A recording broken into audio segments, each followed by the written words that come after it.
Hai, Assalamualaikum warahmatullahi wabarakatuh. Perkenalkan, nama saya Leni Puspitasari, NIM 19, kelas A, angkatan 2018, Pendidikan Fisika UNED. Nah, di sini saya akan menjelaskan tentang efek fotoelektrik. Ingin tahu apa itu efek fotoelektrik? Yuk kita simak penjelasan berikut ini.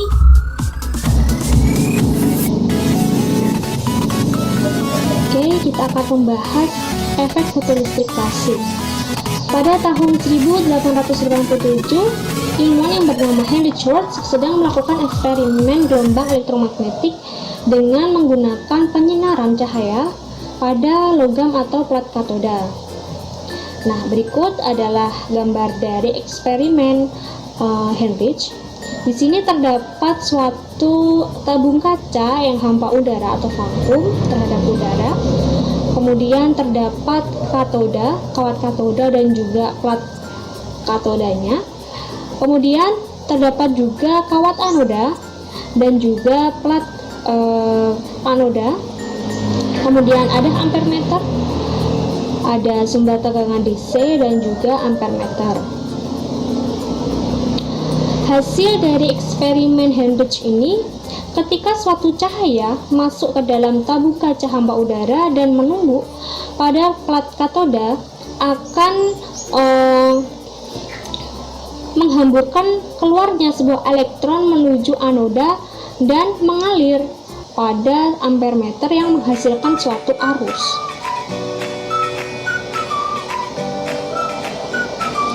Nah, dari eksperimen Henrich ini terdapat beberapa yang tidak dapat dijelaskan oleh Henrich sendiri, yaitu yang pertama, Henrich ini gagal menjelaskan bahwa ketika intensitasnya rendah seharusnya membutuhkan waktu yang lama untuk mendapatkan energi yang cukup agar elektron yang terhambur keluar tadi itu dapat keluar dari plat katoda. Nah, namun kenyataan dari eksperimen Henrich ini tidak. Yang kedua, yaitu Henrich tidak mampu menjelaskan mengapa intensitas yang berbeda itu diperlukan tegangan V0 guna menghentikan hamburan elektron yang keluar dari katoda ke anoda. Nah, jadi untuk menghentikan hamburan elektron yang keluar tersebut itu kan harus menggunakan sebuah potensial penghenti.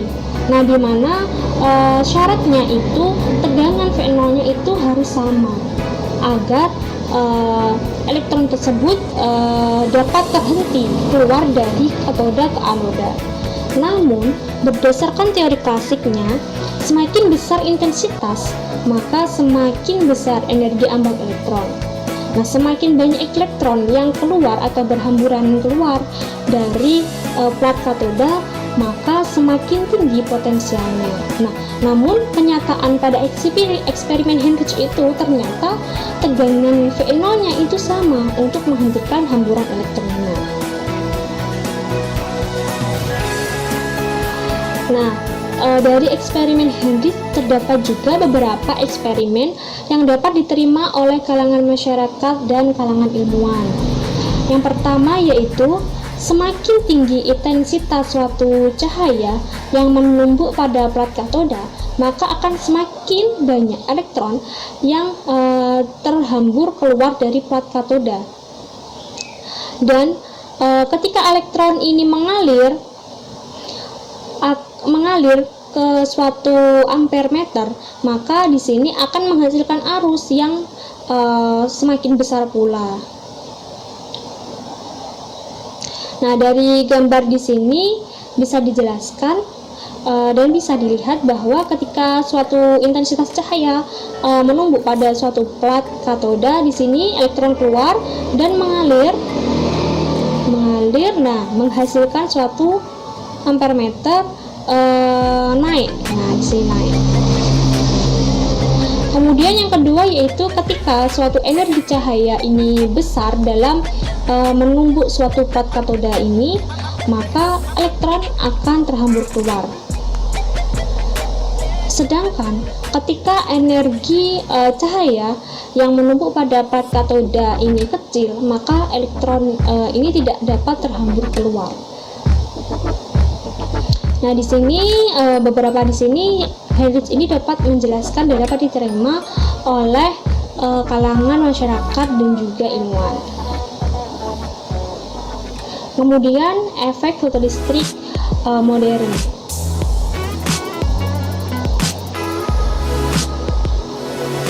Nah, dari efek fotolistrik modern ini, Einstein menjelaskan tentang hal yang tidak dapat dijelaskan oleh Heinrich. Einstein di sini pada tahun 1905 menggunakan teori mekanika kuantum dalam menjelaskan yang tidak dapat dijelaskan oleh Heinrich. Yang pertama yaitu energi yang diterima oleh elektron ini tidak tergantung dari lama penyinaran, namun tergantung dari frekuensi cahaya atau foton. Nah, jadi sehingga tidak memerlukan waktu yang cukup lama dalam menghamburkan atau mengeluarkan elektron dalam plat katoda yang tadi. Namun di sini syaratnya yaitu frekuensi cahayanya harus melebihi V0. Jika tidak melebihi V0, maka di sini elektronnya ini tidak dapat keluar atau menghamburkan elektron.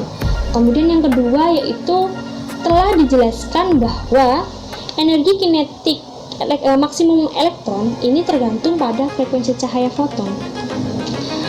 Jadi energi kinetik maksimum elektron ini tidak tergantung pada intensitas cahaya. Nah, maka dari itu kesimpulannya potensial V0 itu akan bernilai sama dalam berbagai intensitas pada frekuensi yang sama. Nah, jadi telah dapat dijelaskan oleh Einstein tentang yang tidak dapat dijelaskan Heinrich yang kedua, yaitu yang nilai kedua itu tadi. Kenapa kok potensialnya V0-nya itu nilainya sama? Ya karena energi kinetik maksimum itu hanya tergantung pada frekuensi cahaya atau foton, tidak tergantung pada intensitas cahaya. Nah, jadi intensitas cahaya atau tinggi tetap V0-nya itu sama, nilainya sama. Kemudian Einstein juga menyatakan bahwa cahaya yang sampai ke permukaan plat logam itu dalam bentuk kuanta-kuanta energi. Nah, jadi Einstein ini menganggap bahwa yang menyinari sebuah plat logam itu bukan cahaya, tapi dia menganggap bahwa itu sebuah partikel yang berbentuk dalam kuanta-kuanta energi. Nah, sehingga partikel tersebut yang masuk ke dalam plat logam itu akan menyerahkan seluruh energinya pada elektron, sehingga foton tersebut atau partikel cahaya tersebut akan lenyap. Energinya itu akan habis karena menyerahkan energinya pada elektron. Nah, hal ini agar elektron ini dapat terhambur keluar pada permukaan plat logam. Nah, dari persamaan matematisnya di sini Einstein menggunakan sebuah teorinya Planck. Nah, di sini Planck itu sebelumnya dengan teori ini telah menjelaskan tentang radiasi benda hitam. Nah, di sini diperoleh rumus EK atau energi kinetik maksimum sama dengan energi cahaya dikurangi dengan energi ambang. EK di sini adalah setengah mv kuadrat. Kemudian energi cahaya di sini yang sudah saya jelaskan tadi bahwa ini dari teorinya Planck, yaitu radiasi benda hitam, yaitu HF dikurangi HF ambang. Kemudian setengah mv kuadrat tetap sama dengan di sini diturunkan HF-nya dari teori Planck diturunkan menjadi Hc per lambda dikurangi Hc per lambda 0.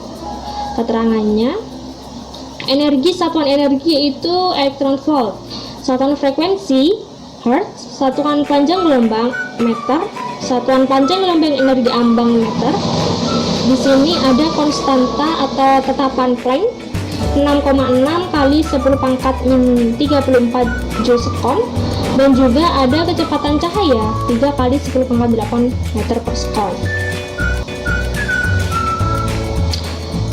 Berikutnya adalah grafik hubungan antara frekuensi dengan energi kinetik. Yang kedua juga terdapat sebuah grafik hubungan antara intensitas cahaya dengan sebuah arus serta beda potensialnya. Oke, yang pertama, semakin besar frekuensi foton, maka akan semakin besar pula energi fotonnya. Semakin besar energi foton, ini memiliki energi kinetik maksimum. Jadi foton yang memiliki energi yang semakin besar, ini di dalamnya terdapat energi kinetik maksimum. Sehingga besar frekuensi foton ini semakin besar pula kecepatan elektron yang terhambur. Kemudian yang kedua, grafik yang kedua di sini sudah dijelaskan oleh Einstein sebelumnya, di mana jika intensitasnya tinggi maka arus listrik semakin besar, sehingga secara matematisnya EK sama dengan elektron valensi 0. Nah, jadi di sini sebuah frekuensi cahaya tidak tergantung pada intensitas cahaya ya. Jadi semakin kecil intensitas cahaya maka semakin kecil intensitas cahaya maka beda potensialnya tetap sama. Jadi semakin besar juga intensitas cahaya, di sini beda potensial tetap sama, yaitu di 0. Intensitas rendah, intensitas tinggi sama. Jadi seperti ini grafiknya ya. Nah, jika intensitasnya rendah, maka arusnya di sini kecil. Namun jika intensitasnya tinggi, nah dari grafik di sini arusnya besar.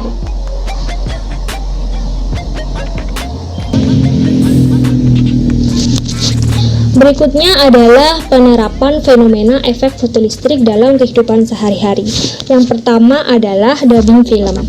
Nah, dubbing film ini direkam dalam bentuk sinyal optik pada sepanjang pinggiran keping film.